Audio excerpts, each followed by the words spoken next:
97 millones de dólares. Eso es lo que una organización promedio pierde por cada 1.000 millones que invierte en proyectos. No es inflación, no es fuerza mayor, es alcance no controlado. El PMI lo midió, lo sigue midiendo y el número no baja. Y en proyectos EPC como subestaciones, líneas de transmisión, infraestructura de energía, el alcance se cierra en el contrato, se ignora en la ejecución y explota en el cierre, cuando ya cuesta 10 veces más corregir lo que costaba la mitad al principio. Hoy en la sala de control lo vamos a diseccionar proceso por proceso para que eso no le pase a tu proyecto. Soy Jesús Padilla y estoy junto a Andrés Soto en la sala de control. Tremendo dato, Jesús. Tremenda entrada. Bueno, no. Hay que medirlo y hay que saber que el alcance se puede controlar. ¿Cómo estáis, Jesús? Tanto tiempo. Bien, don Andrés, bien. Bueno, ¿cómo le va a usted también? Bien, excelente por aquí, bien, bien, súper bien. Está medio heladito ya por aquí, estamos entrando al otoño, así que ya está. ¿Tú estás ahí entrando a la primavera? Así mismo es, ya estamos en primavera. Qué bueno, excelente. Bueno, el día de hoy vamos a hablar de un tema, seguimos hablando del triángulo de hierro. ¿Se acuerdan del triángulo de hierro? ¿Cuál era, Jesús? Costo, tiempo y alcance. Y en medio, la calidad, La ¿cierto? calidad. Bueno, el día de hoy vamos a hablar de un tema muy importante, pilar de este triángulo de hierro, que es el alcance. Vamos a explicar qué es lo que es el alcance, cuál es el proceso que recomienda el PMI para poder controlar bien el alcance en tu proyecto. Vamos a dar algunos datos reales, experiencias que hemos tenido. Y supongo que hoy día nos tendrá el dato curioso, Jesús, ¿no? Sí, te tengo un dato espectacular, Andrés. Excelente, viejo. Excelente. Bien, partimos nomás entonces. Sí, Andrés, justamente tengo para comenzar un dato estadístico que tiene que ver con justamente el alcance de los proyectos. Según el PMI, Pulse of Profession, en el 2018, 52% de los proyectos sufren scope creep y el scope creep es el deslizamiento del alcance, más adelante lo vamos a ver, y el 31% de los proyectos no logran sus objetivos originales. Wow. Un tema importante entonces vamos a tocar hoy día. Bueno, el alcance también es Sí, conocido como señor. scope o project scope. ¿Estoy pronunciando mejor, Jesús, o no? ¿O me falta? Va mejorando, don Andrés. Excelente. Bien. El alcance. Entonces, yo partiendo, digamos, este nuevo episodio, quiero explicar de manera sencilla qué significa el alcance. Y quiero contar una pequeña historia para que se pueda entender bien. Imaginemos que tenemos que arreglar un enchufe o cambiar un enchufe en nuestra casa. Eh, Contratamos un maestro, que sería el contratista, vamos a hacer la analogía inmediatamente, el maestro el contratista, yo contraté al maestro, yo soy el mandante. Entonces, le decimos, mira, queremos cambiar este enchufe de esta parte de la casa. El maestro viene, abre la pared, ¿cierto? Porque abre, saca el enchufe viejo, abre un poco la pared y se da cuenta que el cable que tiene que utilizar, o sea, el cable que está en ese enchufe viejo, porque lo quiere cambiar, eh, está roto, tiene la aislación mala, tiene que cambiar el cable. Entonces ahí ya tenemos primer cambio de alcance. Tiene que cambiar algo más de lo que venía. Bueno, el maestro sigue, abrió la pared, ¿cierto? Hizo la instalación por dentro de la pared y resulta que apareció la jefa, la señora, la pareja, ¿cierto? Le dice, oye, ¿sabes qué? Ahora, aprovechando que estáis ahí, justo necesito a este otro lado de poner un enchufe porque siempre he necesitado ese enchufe. Ah, ahí viene el segundo cambio de alcance. Un nuevo enchufe que no estaba previsto desde el principio y nos están pidiendo que lo cambiemos. Luego ponemos los dos enchufes, ya estamos haciendo el doble del trabajo prácticamente que teníamos al inicio y hacemos la terminación y queda mala la terminación. El yeso que le pusimos queda irregular, ¿cierto? Queda feo. Entonces decimos, hay que cambiar eso, hay que sacarlo y hacerlo bien. Y ahí está la calidad también. Y tenemos el tercer cambio de alcance en el proyecto que pasó de tener un cambio de enchufe a tal vez 3 veces el alcance que teníamos previsto del inicio. Entonces, ahí quiero explicar de alguna forma qué es el cambio de alcance. De manera práctica, partimos diciendo que necesitábamos algo, íbamos a hacer un cambio de enchufe, pero terminamos poniendo otro enchufe, cambiando el cable y volviendo a poner la pasta de la pared. Entonces, eso es el alcance en términos sencillos. Y una consecuencia de eso fue aumento en el costo y un cambio también en el tiempo, porque cuando se afecta uno de las aristas del triángulo de hierro, como el alcance, se afectó el costo y el tiempo. Eso pasó. Exactamente, exactamente. Y volviendo a ese caso, podemos decir que el contratista, el maestro, puede haber dicho que sí a todo y dijo sí, sí, sí, sí, sí, y él se llevó todo el tiempo extra, la plata extra que tuvo que agregar, ¿cierto? Porque no fue capaz de detener a tiempo la situación. O puede ser, el otro caso es que al final del trabajo le dijo, bueno, esto es todo lo que salió y salió 3 veces más de lo que no se lo voy a conectar. Si usted no me paga lo que salió, todo el trabajo que hicimos adicional. Entonces, ahí están los dos puntos de vista que vamos a comentar hoy día, cómo manejarlo, cómo poder controlarlo, para que nuestros proyectos sean exitosos. Sí, Andrés, y yo quiero ahondar mucho más en lo que es la teoría con respecto a lo que es alcance, porque una cosa es alcance de proyecto y otra cosa es alcance del producto. Puede que parezca lo mismo, pero no lo es, porque el alcance del producto es el entregable per se que cumple con las características solicitadas. Por ejemplo, cuando te piden el producto es un auto eléctrico 100% autónomo por 400 millas, el producto. Resulta que el alcance del proyecto es todas esas pequeñas partes que tienen que ver con la fabricación de ese vehículo, que tiene que ver con batería de litio, con alta capacidad, puertas de cierto material, estructura de cierto material, los neumáticos de cierto material, y todas esas personas y todas esas actividades que intervienen dentro de la elaboración de ese producto final es el alcance del proyecto.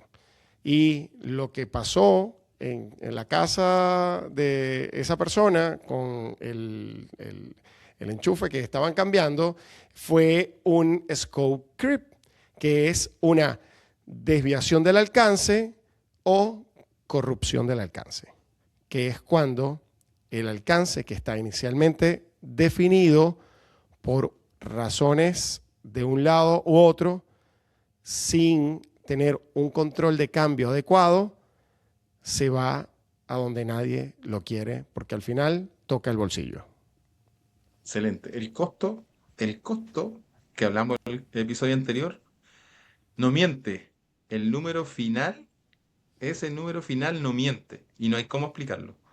El alcance, por eso es tan relevante y por eso está este pilar que si se mueve uno, estos pilares, perdón, estos tres pilares, si se mueve uno, cambian los otros dos. Bueno, entonces podríamos decir que está el alcance del producto, que sería como qué es lo que quiero, qué es lo que quiero, el enchufe o el auto, ¿cierto? Y el alcance del proyecto, que sería el cómo lo voy a hacer para llegar a entregar ese producto. Y luego está este concepto, déjame ver si pronuncio bien, scope creep, ¿cierto? ¿Está bien o no? Padilla. Sí, claro. Sí, sí está. Estoy mejorando, ¿viste? Si estoy mejorando, viejo.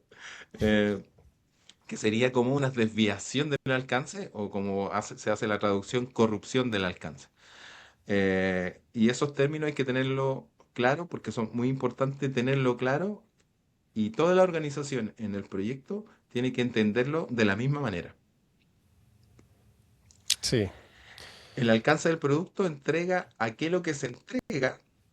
El alcance del proyecto responde qué trabajo se hace para entregarlo y son distintos. Y en contrato CPC, precio fijo, ¿cierto? Confundirlos tiene consecuencia directamente en el margen. ¿Qué te parece, Jesús?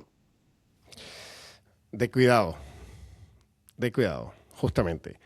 Ahora, Andrés, y si pasamos a adentrarnos un poco más en la teoría, porque esto, la única forma de controlarlo es con procesos, ¿no? Y justamente el PMBOK, cuando hablamos de la sexta edición, que es una edición que es mucho más estructurada que la 7, tiene procesos mucho más claros, ellos definen los procesos que tienen que ver con la gestión del alcance y se dividen en 6. Comenzando Sí. con, Ya sé, comenzando con, planificar ah, o no. exactamente, porque hay que acordarse que si fallas en planificar, planificas para fallar. Entonces, planificando la gestión del alcance es el primer proceso de los 3 primeros, que son el trío fantástico de este grupo de procesos, ¿no? Que en la planificación de la gestión del alcance tiene que ver con cómo se define, cómo se desarrolla, cómo se monitorea y controla y valida el alcance. Eso va a dar un producto que va a ser el plan de gestión del alcance, justamente en esa parte de planificación. Y otro producto que en ese proceso vamos a obtener es el plan de gestión de los requisitos. Cómo se analizan, cómo se documentan y cómo se gestionan los requisitos para poder obtener más adelante el alcance. O sea que si volvemos, Jesús, al ejemplo inicial, tendríamos que decir, antes de que el maestro haga cualquier cosa, le decimos, mira, si pasa algo diferente a lo que hemos hablado, ¿cómo lo vamos a manejar? ¿Quién lo va a probar? Yo lo voy a probar. Si pasa algo, tienes que preguntarme a mí. O sea, esa planificación y esa definición tiene que hacerse desde el principio. ¿Quién lo va a probar? ¿Sí? ¿Estoy en lo correcto, Jesús? Sí, y todavía no sabes a ciencia cierta el trabajo que se va a hacer, porque no lo has definido, ¿ok? Exactamente. Porque justamente lo que estás en este momento es planificando cómo se va a gestionar el alcance una vez que esté definido, ¿ok? Y luego pasamos justamente a la parte de recopilar los requisitos, que es lo que tiene que ver con qué es lo que se va a hacer. Bueno, en este caso tú gestionas lo que tiene que ver con el enchufe, pero los requisitos hay que, de la recopilación de los requisitos se obtiene una matriz de trazabilidad de requisitos que es justamente donde tú vas a buscar con los interesados qué es lo que se necesita, qué es lo que se requiere de cada una de las partes para poder obtener más adelante el alcance del proyecto. O sea que buscas toda la información necesaria para poder ejecutar el proyecto. ¿Sería así o no? Sí, para luego definir el alcance, que es el tercer proceso que completa este ciclo, y de allí obtenemos el enunciado del alcance, pero es importante que el enunciado del alcance tenga las exclusiones, porque sin exclusiones documentadas, todo queda abierto a interpretación. Excelente, muy importante definir claramente el alcance. ¿Y esta en qué etapa se hace, Jesús? Antes del proceso de contratación, incluso, o el proceso previo al proceso de licitación, porque tienes que saber qué es lo que vas a salir a contratar y para hacer eso necesitas tener el alcance definido. O sea que sería como que estas etapas que estamos hablando ahora, estos requisitos los tendría que hacer el mandante, el dueño de la instalación, Efect- antes. efectivamente, efectivamente. Definimos el Y alcance luego entonces. ya definimos el alcance, Andrés, y en el cuarto proceso entra Jack. ¿Cuál Jack, Jesús? No, no. Ya, Jack el destripador, Andrés, porque justamente tomamos porque justamente tomamos el alcance y lo vamos a despedazar haciendo la estructura desagregada de trabajo o el WBS, que justamente es donde vamos a tomar esa macro tarea y la vamos a dividir en tareas mucho más pequeñas que puedan ser controladas como paquetes de trabajo que puedan ser verificables. Si no está en la EDT, no está en el proyecto, Andrés. Muy, muy, muy importante la EDT, que es estructura de, ¿cuál sería la traducción? Estructura, en español sería EDT. La estructura desagregada de trabajo, el Work Breakdown Structure en O la inglés. WS también se La utiliza mucho, WBS. pero básicamente es lo mismo, la EDT y el WS es lo mismo, lo que buscan es separar, digamos, cada una de las partidas. Yo hacía, lo hablábamos el otro día, hacía la analogía de cuando uno va a celebrar un cumpleaños, por ejemplo. Y en ese cumpleaños, que es algo que nosotros todos hacemos, todos, o la mayoría, digamos, que celebramos el cumpleaños, eh, en el cumpleaños, por ejemplo, tenemos los invitados. Los invitados sería un ítem. Luego tenemos la comida, que vamos a tener de comida. Luego tenemos la entretención, ¿cierto? ¿Qué vamos a hacer en la entretención? Luego tenemos el cierre del cumpleaños. ¿Quién va a limpiar, por ejemplo? ¿O quién se va a encargar de la limpieza? Entonces empezamos a estructurar la comida. ¿Qué comida vamos a llevar? Y así vamos detallando cada uno de los niveles, ¿cierto? Para poder entender cómo va a ser el proceso y tratar de que el, todo el proceso del cumpleaños, desde que hago las compras, desde que lo defino, hago las compras, hasta que termine, esté en ese EDT o en esa WS. Si quiere hacer un cumpleaños, no, no tiene mucho que ver, pero nosotros fabricamos una EDT de un cumpleaños para que también entiendan que esto que estamos aplicando aquí en proyectos que pueden ser muy grandes, también lo podemos aplicar en el día a día, lo podemos dejar aquí en, en YouTube, ¿cierto? Pueden descargar esta planilla para que puedan hacer un cumpleaños con una EDT de su proyecto cumpleaños. Seguimos entonces, Jesús.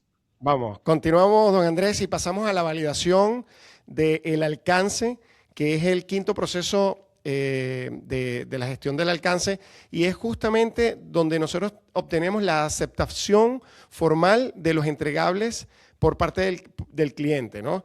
Ese proceso cuando estamos en la elaboración de protocolos, después de que hacemos cualquier trabajo, bien sea de obras civiles, de que terminamos y pusimos en servicio algún equipo, vamos nosotros con el protocolo de acuerdo a lo que se solicitaba en el alcance, nuestro cliente lo acepta y nosotros en ese momento nos están validando el alcance. No es un control de calidad interno, o sea, es la firma del cliente. Se salta hasta el cierre con eso. O sea, eso es uno de esos puntos súper importantes que después tenemos el último de los procesos, que es el guardia de los procesos. ¿Me ibas a decir algo, Andrés?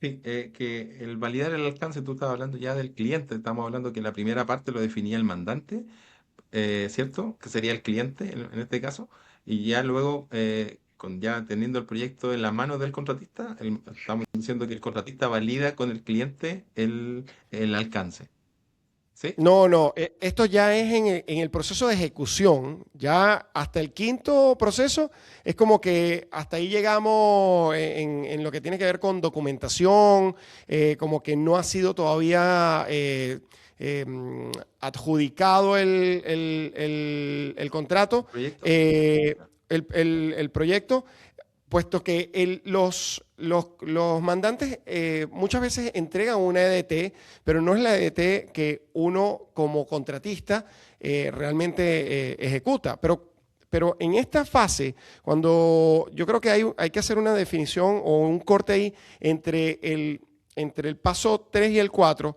porque en el paso 3, donde ya se definió el alcance, en ese momento es cuando el cliente o el mandante sale a contratar y nosotros como contratistas vamos a la licitación con una definición del proyecto, del EDT y sabiendo cómo lo vamos a ejecutar para que cuando estemos ejecutando estemos ceñidos al EDT y cada entregable asociado al EDT se vaya validando en la fase 4, en la fase 5 justamente. Entonces ya ahí ya estamos en la candela, o sea, ya estamos construyendo. Y es cuando justamente durante ese proceso de construcción estamos haciendo entregas, bien sea finales o entregas parciales, porque normalmente vamos haciendo entregas parciales. Oye, hicimos la instalación de un conductor soterrado de alta tensión con todas las pruebas que requerían. ¿Sabes? Porque las conectaste a las mufas de lado y lado, sin estar conectado obviamente a tensión.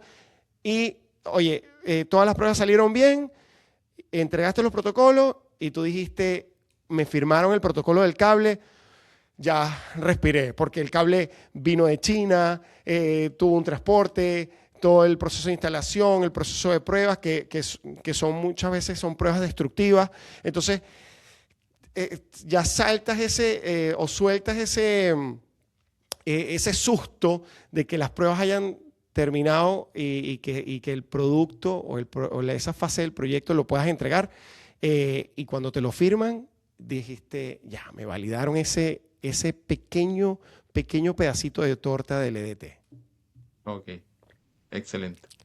Y seguimos con el último Venimos. paso. Bueno, se para ahí, como dicen, el guardián romano, que se llama el control del alcance, que es justamente ese que está pendiente de que ese DT que está ligado al alcance se cumpla. Y en el caso tal de que se quiera hacer de menos o se quiera hacer de más, levante la mano y diga, hey, aquí hay un cambio. Y en este cambio hay que gestionar un control de cambio, llevarlo a las instancias adecuadas para gestionar ese control de cambio, porque todo cambio debe pasar por el proceso formal antes de ejecutarse. Y yo sé que nosotros somos muy proactivos, somos muy pro cliente, pero todo lo que involucra dinero y cuando tú estás administrando un proyecto, no puedes estar haciendo ningún tipo de trabajo que involucre un gasto adicional de dinero que tenga que ver con un cambio de alcance y tenga que ver con tiempo, porque eso tiene que pagarlo a alguien, Andrés. Eso no es, yo lo hago y después vemos. No, eso tiene que pagarlo a alguien. O lo asumes tú porque cometiste un error, o lo asume el cliente porque fue su error. Oye, me acordé de un concepto que también hay en este proyecto, que algo que le llaman el gold plating. Estoy hablando mejor inglés. Gold plating, que es como, a ver si tú lo puedes explicar, Jesús, de mejor manera. Gold plating, la traducción es bañado en oro, Andrés. Eso es cuando uno tiene algún tipo de personal en el proyecto que quiere hacer las cosas mucho mejor. Eso se agradece la proactividad. El tema es que cuando tú vienes y haces algo mucho más de lo que te pidieron y el cliente lo ve y puede tomarlo como un estándar para el resto del proyecto, va a pasar que esas horas hombres, esos materiales que utilizaste, se van a sumar al costo del proyecto, pero el proyecto pero eso no estaba contemplado dentro del proyecto.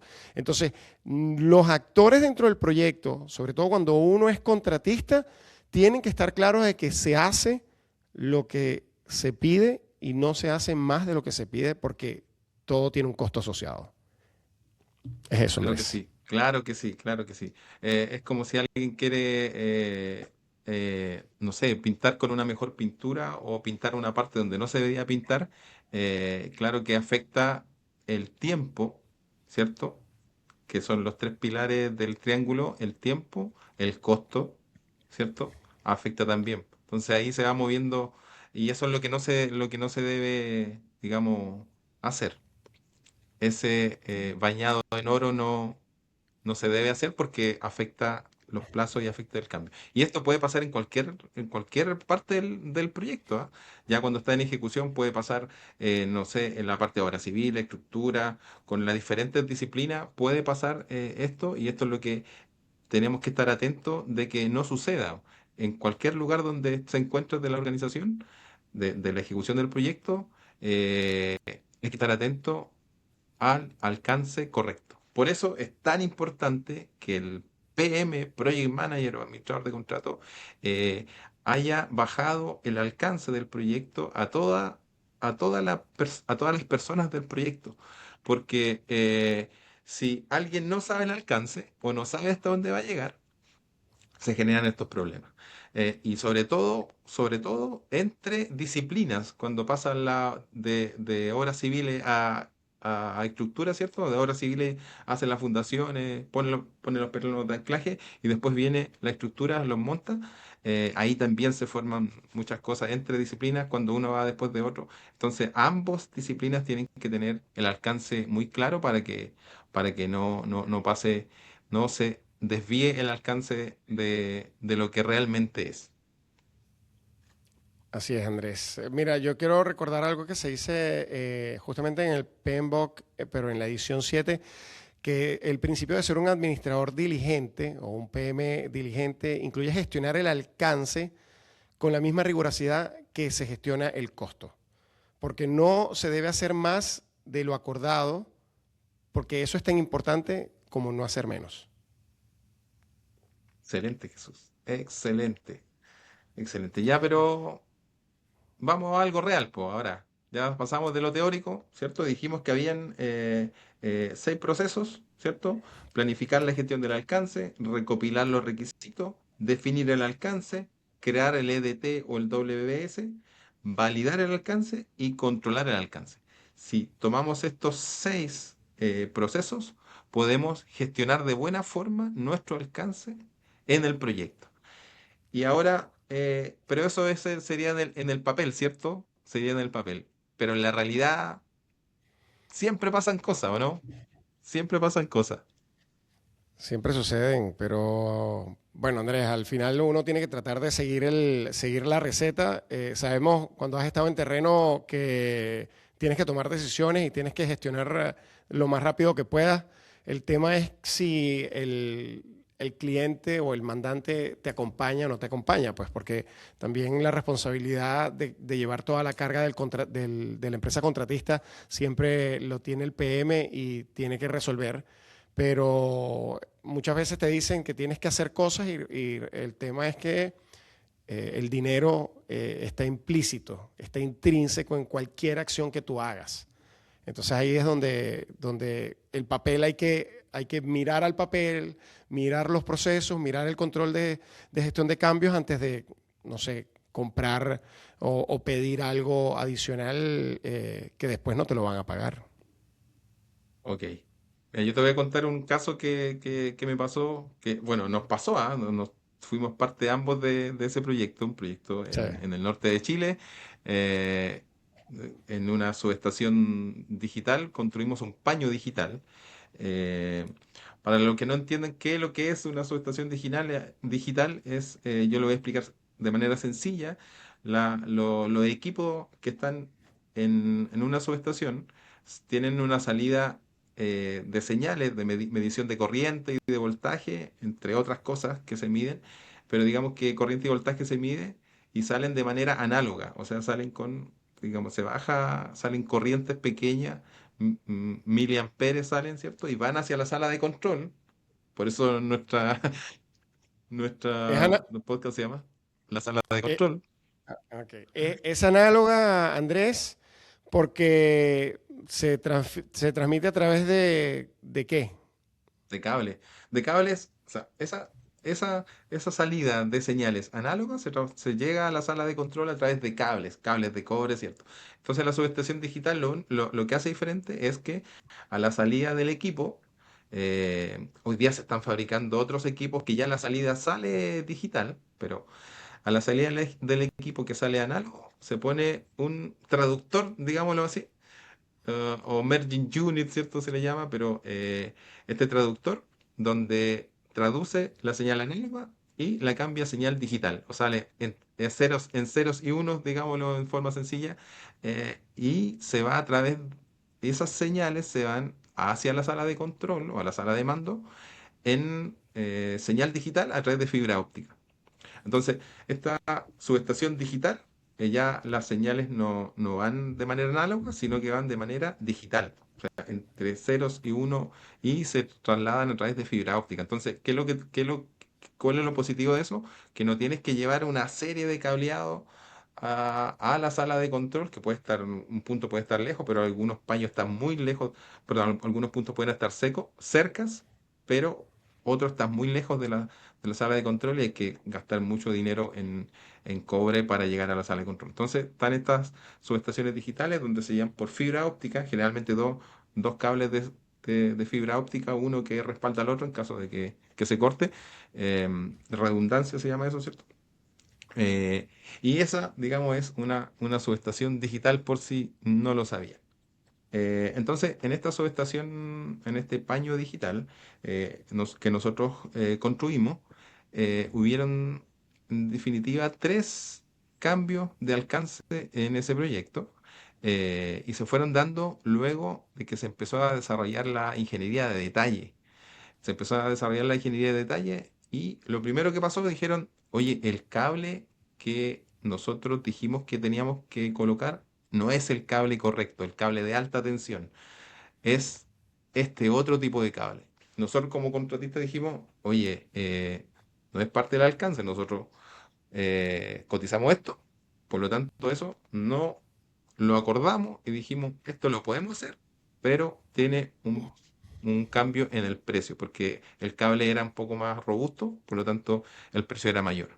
Luego tuvimos un segundo cambio de alcance, porque también a la ingeniería de detalle estábamos trabajando en un paño de 220 kilovolts y se dijo, oye, pero el paño de 110 kilovolts, que es después del transformador, también tiene que ser digital.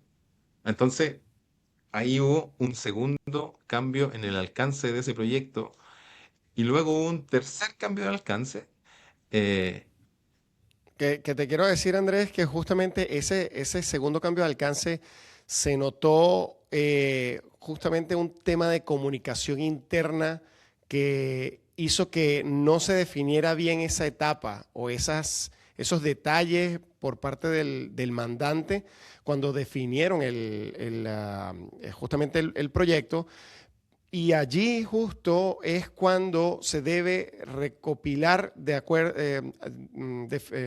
la mejor manera los requisitos con los stakeholders, o sea, que estén involucrados todas las personas, porque justo ahí faltó un movimiento de quién veía el paño 110 con respecto al paño de 220 y por qué después se dan cuenta, oye, pero o sea, se comunican, o sea, tienes que pasar las señales y tiene que ser digital igual. Entonces, eso pasó ahí y bueno, fue parte de la experiencia. y el último cambio de alcance también tiene que ver tiene que ver con la comunicación. Era un elemento que se llama microescada, que básicamente no hablaba en el mismo lenguaje que el microescada que estaba existente y también se tuvo que hacer ese cambio. Entonces hubieron tres cambios de alcance en este proyecto que llevaron a que el proyecto fuera un 24% más grande de lo que inicialmente se había contratado. En el caso del contratista, que digamos éramos nosotros, pudimos defender bien cada cambio de alcance porque no había sido lo que había sido licitado, pero sin embargo, siempre que mientras mucho antes se pueda definir de mejor manera el alcance, menos problemas va a tener, ¿cierto?, durante la ejecución. Porque ya en la ejecución está el personal en terreno, están los materiales, se compraron los suministros, entonces ya ahí hacer el cambio en terreno, en la ejecución, sale muy caro. Entonces es mucho, mucho, mucho mejor demorarse más al principio, poner a la gente adecuada a estudiar el proyecto, y esto es, digamos, para el mandante, y desarrollar un alcance muy bueno. Eso es lo que se esperaría para que el proyecto sea exitoso. Eh, y en el caso de nosotros pudimos, como decía, pudimos gestionar de buena forma el cambio de alcance en el sentido de dinero asociado al costo y al plazo, pero también el plazo se afectó en un 30% aproximadamente del plazo inicial del proyecto. Entonces, es ahí donde se tiene que revisar bien el inicio del proyecto. Sale mucho más barato meter gente al inicio del proyecto, al mandante, sobre todo, ¿cierto? Que ya cuando está en la ejecución y se damos cuenta que no hay otra forma y sobre todo cuando hay cambio de tecnología, tiene que estudiarse muy bien al inicio del proyecto para que en la ejecución no se, no se vea afectada en demasía. Qué cantidad de problemas, ¿no, Andrés? Sí, Y mira, y gente quiero, involucrada. cuando hay cambio de alcance en terreno, empiezan los conflictos. Y eso es difícil de manejar. La mayoría, ¿cierto? La mayoría de la gente que está en terreno no recibió educación emocional, ¿cierto? Sabemos de número harto, ¿cierto? Sobre todo los que son ingenieros o los que son técnicos, pero no sabemos de las otras relaciones. Entonces, y contando una historia personal, me pasó que en ese mismo proyecto, con el PM mandante, me empecé a enfrascar en discusiones. Me decía algo, él me decía, esto es parte del alcance, y yo le decía, oye, esto no estaba aquí, no es parte del alcance. Él me decía, sí, y empezamos en dimes y dirés, no sé, ¿cierto?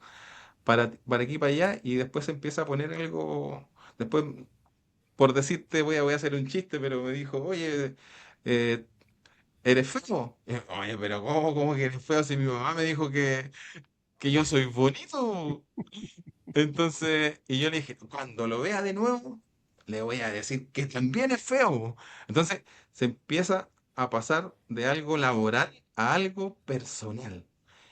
Y eso pasa también en todos los distintos, eh, en las áreas el contratista con el mandante, el contratista con el hito, ¿cierto? Que de repente nos vamos en la personal. Y eso, lo que yo quiero que decir aquí y dar este consejo, es que cuando sean conscientes de esa situación, que se están viendo, están viendo, se están yendo en la personal con el mandante, piensen en lo siguiente. eh, Hay que enfocarse en resolver el problema, no enfocarse en la persona, porque ahí es donde no resolvemos nada. ¿Qué resolvemos si nos enfocamos en la persona y le decimos que no sabe tanto, que yo sé más que él? ¿Qué, qué solucionamos cuando tenemos un tremendo problema en la obra? No, no se soluciona nada, Andrés. Justamente, ese es el tema, que Entonces lo que yo se toma personal. y eso a mí me pasó cuando fui tomando al principio, digamos, cuando uno todavía es tal vez un poco inmaduro, pero ahí es donde, y yo les digo a la gente que está escuchando esto, no se tomen las cosas personal. Entonces, tómense, enfóquense en el problema y no se enfoquen en la persona. Lleguen sus esfuerzos a resolver el problema, porque ahí es donde tenemos que estar, resolver el problema. Ambas partes tenemos que estar ahí, tanto el mandante como el contratista tenemos que estar eh, enfocándonos en resolver el problema y no en que te dije, que tú me dijiste, que en fin, lo que todos nos podamos decir. Y eso creo que es un súper buen consejo que en realidad fue una capacitación de negociación donde nos dijeron no te enfoques en la persona, enfócate en el problema y vas a ver cómo se van a resolver mucho mejor las cosas. Sí, Andrés, yo tengo una lección como filtrada de este tema justamente que estamos hablando, porque lo que no defines tú, lo define el cliente cuando llegue el momento de la entrega. Y en ese momento lo va a definir a su favor, no porque sea deshonesto, sino porque es su trabajo. Ten en cuenta eso. Excelente, excelente Jesús, excelente. Uf. Entonces, si volvemos al alcance, ¿qué cosas tenemos que buscar? Y podemos comentar tres acciones concretas de exigir que el enunciado del alcance incluya una sección que diga cuáles son las exclusiones. Algo que no hemos comentado, pero es muy bueno hacer el ejercicio de que en el alcance se diga lo que se va a hacer, pero también se diga lo que no se va a hacer, porque quedan volando, digamos, en tierra de nadie lo que no se va a hacer y se presta para discusiones y para para muchas cosas dentro del proyecto. Ajá, pero Andrés, viene una empresa mandante que te adjudicó el contrato y tú le dices en lo que ves el contrato, dice, oye, no estoy de acuerdo con esta cláusula, no estoy de acuerdo con esta cláusula, con esto, con esto, con esto, con esto, porque entre esos no hay exclusiones. Aquí dice como que yo tengo que hacerlo todo y hay cosas aquí que yo no tengo que ver.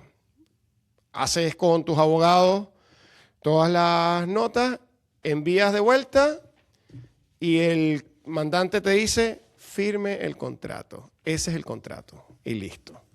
Entonces una pelea que nosotros sabemos de David contra Goliat, a veces sí se puede hacer un poquito de mella, pero no siempre el contratista tiene las capacidades o las posibilidades de poder discutir ese tipo de situaciones contractuales. Entonces, ¿cómo yo pienso que deberíamos, una vez que ya está firmado el contrato, porque ya no hay nada que hacer, porque te dijeron, aquí no hay ninguna otra opción, apenas comencemos con Kickoff Meeting, comenzar a hablar de las aclaratorias que más adelante puede que se le pueda hacer un adendum al contrato? Porque justamente el cliente se le olvidó que la subestación decía todo, el alcance decía que tú tenías que hacer todo, pero en ninguna parte decía que quién suministraba los equipos. Pero el mandante estaba asumiendo que en lo que decía en el alcance y en el contrato, el contratista tenía que comprar los equipos. Entonces, cuando uno revisa especificaciones técnicas, particulares, generales, etcétera, tú dices, oye, pero los equipos no están aquí en ningún lado. ¿Quién pone los equipos? ¿Cómo te voy a poner yo en servicio una subestación si no tenemos equipo? Entonces, de la mejor manera, como dices tú, enfocándonos en el problema, comenzar a discutir muy formalmente y ver si hay que hacer gestión de cambios en el contrato y en este proyecto, pues, ¿no? Así lo Bueno, veo. en el proceso de licitación siempre hay una etapa que es de pregunta y respuesta.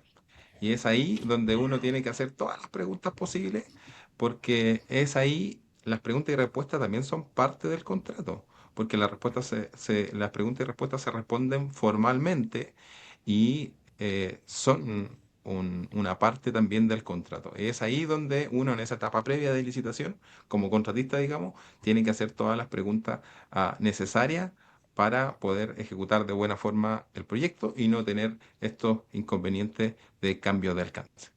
Aún así, si existe cambio de alcance, tiene que haber también una forma de cómo modificar el alcance, cómo se van a hacer los cambios, y eso no hay ningún proyecto, no conocido por lo menos yo, algún proyecto, que tal como se planificó, sucedió lo mismo en terreno, porque en terreno pasan cosas, siempre hay otras cosas, siempre se encuentran detalles que en la planificación no se encuentran. Y es ahí donde en la ejecución, si planificamos bien el proyecto y decimos qué vamos a hacer cuando haya cambio, podemos manejarlo de buena forma.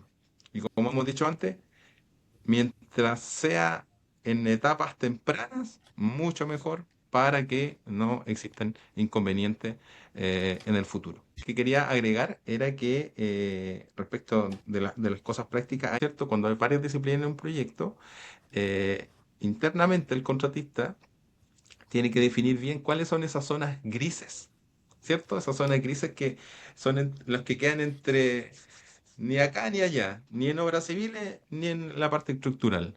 Entonces, es ahí donde el administrador de contrato o el PM, el Project Manager, tiene que tener esa mirada clara de que ambas partes o ambas áreas, obras civiles y estructura en este caso, tengan una buena conversación, tengan una buena relación. Y porque a más de alguien le ha pasado que pusieron los puntos, los pernos de anclaje en una fundación y después llegó el de estructura, montó la estructura y no. no le entraron los pernos de anclaje. En una torre. Bueno, puedo decir que a mí en un proyecto me pasó en una torre en un cerro, y básicamente fue porque no vimos la correcta revisión de los planos. Tomamos un plano que no era y el de obra civil hizo una cosa, nunca conversó con el de estructura y uno tenía un plano, el otro tenía otro plano. ¿Le ha pasado alguna vez? Seguro que le ha pasado. Entonces, por eso hay que afinar y si ahora alguno de ustedes está en esa zona entre, entre áreas, revíselo bien, eh, eh, re- revise que ambos conocen bien el alcance, hasta dónde tiene que llegar cada uno, y si no tienen claro, convérsenlo, háblenlo en conjunto, con todos los entes que sea necesario conversar, porque va a ayudar a que el proyecto sea exitoso. Porque, Andrés, el PM también es un facilitador de la comunicación, es un intermediador entre los equipos. Así como es el líder, tiene que hacer la intermediación justamente entre los entre las áreas interdependientes, como esto que tú estabas diciendo, la parte civil con la parte electricista, y es el que gestiona justamente las reuniones y que los trabajos se hagan en conjunto de la manera adecuada. El PM tiene un rol fundamental y muy, muy importante. En el PM Book 7 eh, eh, dice que el administrador tiene que buscar tiene que tener una administración holística. O sea que no solamente vea el detalle, sino que vea en forma general completo el proyecto, la ejecución del proyecto, el medio ambiente, prevención de riesgo, ¿cierto? La comunidad. Entonces, en ese sentido, el PMBOK nos lleva a que esa persona que sea la idónea tiene que tener buena capacidad de comunicación, de juntar equipo, de discutir diferencias y poder llegar a un buen acuerdo. Y eso es lo que nos dice el PMBOK 7. No es tan fácil encontrar esa persona, pero hay que tratar de buscarlo. Y si no, estudiar para poder tener esas competencias que se requieren para este puesto. Sí, eso definitivamente, si no tienes todas las capacidades o todas las características, al final todo se aprende, ¿no? O sea, se aprende la Claro. negociación, se aprende una buena comunicación. A veces las habilidades blandas, no venimos con las habilidades blandas, pero las podemos aprender un poco y siempre gestionando trabajo con personas vas a necesitar tener habilidades blandas para poder gestionar de la mejor manera tus equipos de proyectos. Creo que eso es importante, Andrés. Les puedo decir que es muy relevante poder entender a la gente y eso no es fácil. Nunca es fácil entender a todos porque todos somos diferentes. Y hay un libro que yo les quiero recomendar que se llama El hombre que está rodeado de idiotas.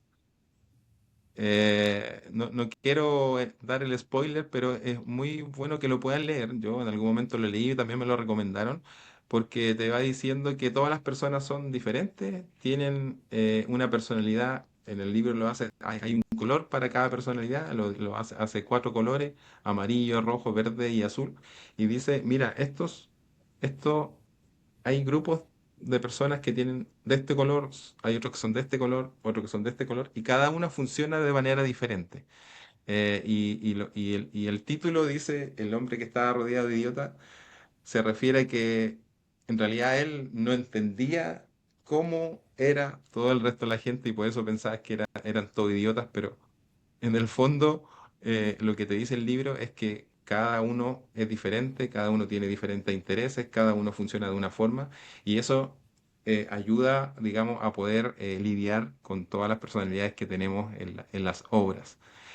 No es fácil, estamos claro. No es fácil, Jesús. No es fácil, pero no es imposible, Andrés. No es imposible. Exactamente. Y bueno, les recomiendo ese libro que lo puedan leer porque ayuda un poquito, ¿cierto?, a mejorar la relación con las personas que trabajamos, digamos, en los proyectos. Sí, Andrés, hay que acordarse que hay que implementar siempre el control, el proceso de control de cambio antes de que llegue el primer cambio, no después. Y eso es una de las cosas importantes porque si ya tienes el proceso armado, cuando llegue el primer cambio, ya lo que haces es comenzar con el formulario, puedes conversar con el cliente y eso se convierte si no lo haces en un cambio de alcance no registrado. Entonces, todo tiene que ser escrito para poder luego gestionarlo. Yo quiero dar unas herramientas para acordarse sobre todo del caso del EDT, que lo que es muy usado en la gestión de proyectos es software como el Project, el MS Project, el Primavera P6. Hay veces que utilizamos Excel porque no tenemos las licencias de esos otros software, pero al final hay que utilizar herramientas para que se te haga más fácil llevar el trabajo adelante. Yo creo que eso es vital y yo creo que ya con esto estaríamos ya a punto de caramelo, don Andrés. O sea, si hacemos el resumen, tenemos 6 procesos, ¿cierto? Para, para poder controlar el alcance de buena forma. No sé si los tienen por ahí, Jesús, o no. Sí, planificar la gestión del alcance, recopilar los requisitos, definir el alcance, crear la EDT, que es cuando entra Jack, validar el alcance y controlar el alcance. Esos serían los 6 procesos. Esos llevados de la mano te garantiza que vas a hacer un muy buen proyecto. Bueno, además del resto de las herramientas que te dice el PMBOK que debes utilizar. Pero con respecto al alcance, si tú te aferras a estos procesos, te va a ir bien. Sí, pero también hay que tener este criterio, ¿cierto? De terreno para, para poder identificar un cambio de alcance y poder gestionarlo de buena forma. En el papel aguanta todo, ¿cierto? Eso lo sabemos. Pero cuando vamos a la práctica, pasan muchas cosas.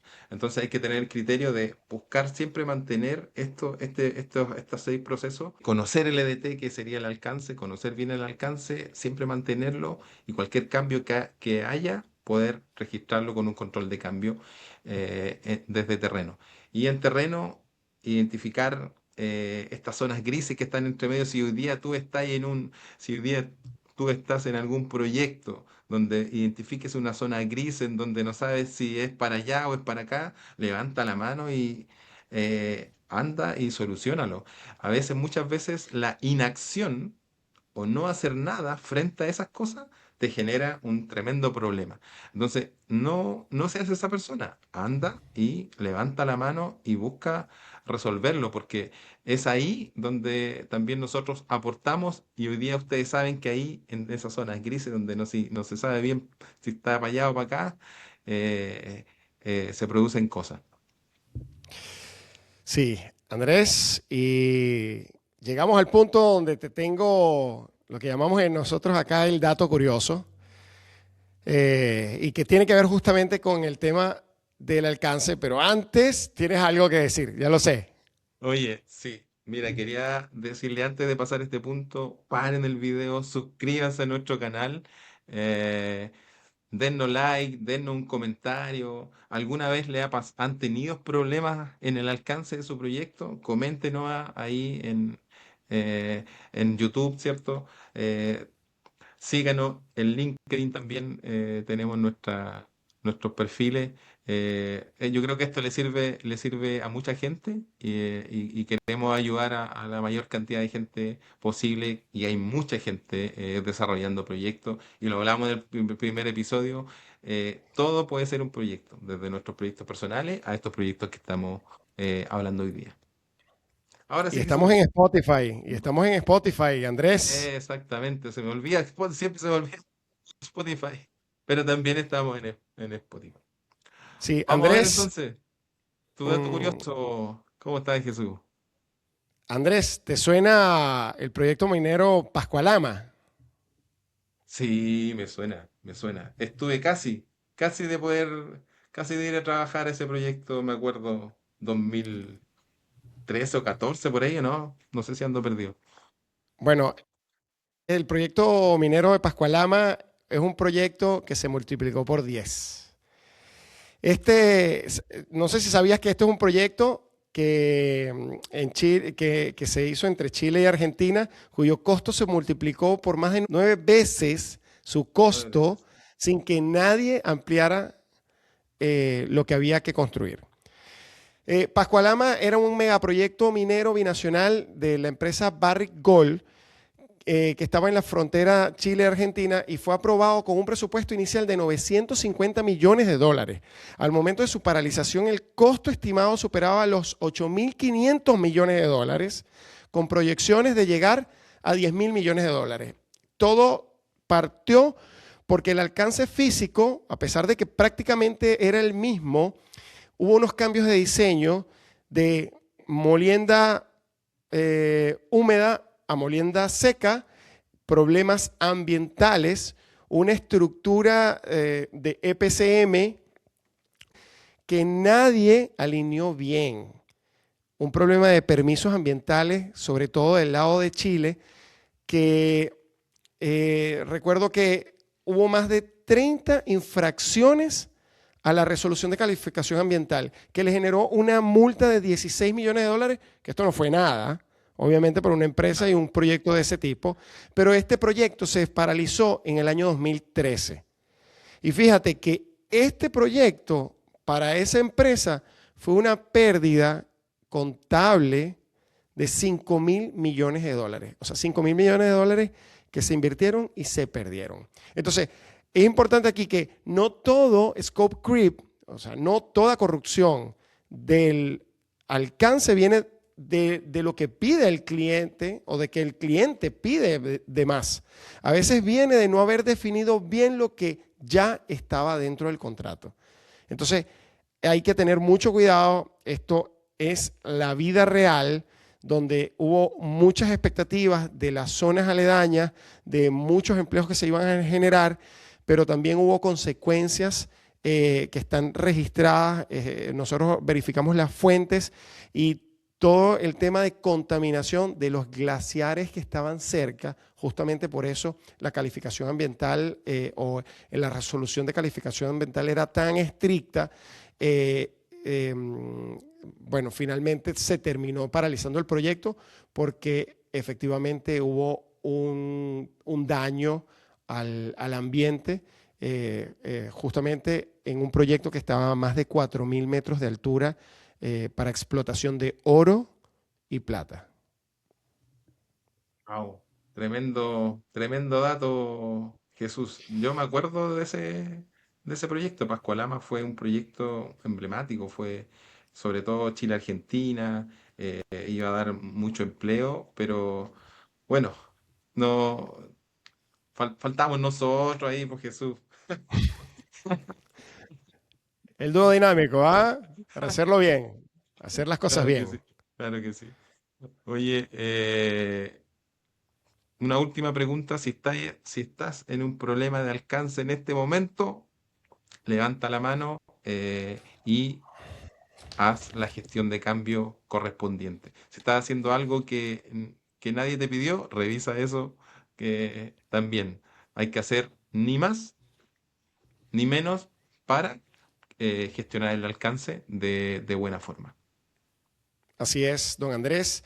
Y les anticipamos que en el próximo episodio vamos a estar con el cierre de la trilogía del Triángulo de Hierro, que es con el tiempo, el cronograma, la ruta crítica. Esa fecha de entrega que se firma en piedra, pero que todo el mundo conspira para que para hacer eso imposible, pero a veces es tan complicado. Vamos a hablar de cómo se construye el cronograma y que ese cronograma no sea ficción, que muchas veces dicen, oye, lo que estás es cocinando el cronograma, Me suena, y me suena. sobre todo esas experiencias reales donde el tiempo le ganó el presupuesto o viceversa. Y te lo dice gente que ha estado en proyectos, hemos planificado, Cocinado hemos el gestionado. programa, dices tú. No, no hemos cocinado, Andrés. Hemos tratado de hacer siempre lo mejor posible, pero hemos trabajado justamente tanto con Project, con Primavera y hasta con Ex en algún momento y efectivamente el control del tiempo es muy complicado justamente llevar la información, terreno, oficina, la comunicación con el cliente es una fase muy importante de lo que tiene que ver con el triángulo de hierro en los proyectos. Excelente, vos Jesús. Seguimos avanzando en este triángulo de hierro y en este podcast que esperemos les sirva de ayuda a ustedes. Recomiéndenselo a sus compañeros, a sus jefes, a ver qué les parece. Escriban hoy en los comentarios algo, suscríbanse al canal y sigan con nosotros que tenemos mucho más que hablar de proyectos. Muchas gracias, Andrés. Cualquier duda, estamos dispuestos a responder sus preguntas. Soy Jesús Padilla, junto a Andrés Soto, y esto es la sala de control. Excelente. Nos vemos, Jesús. Un abrazo viejo y estamos en contacto. Hasta luego, Andrés.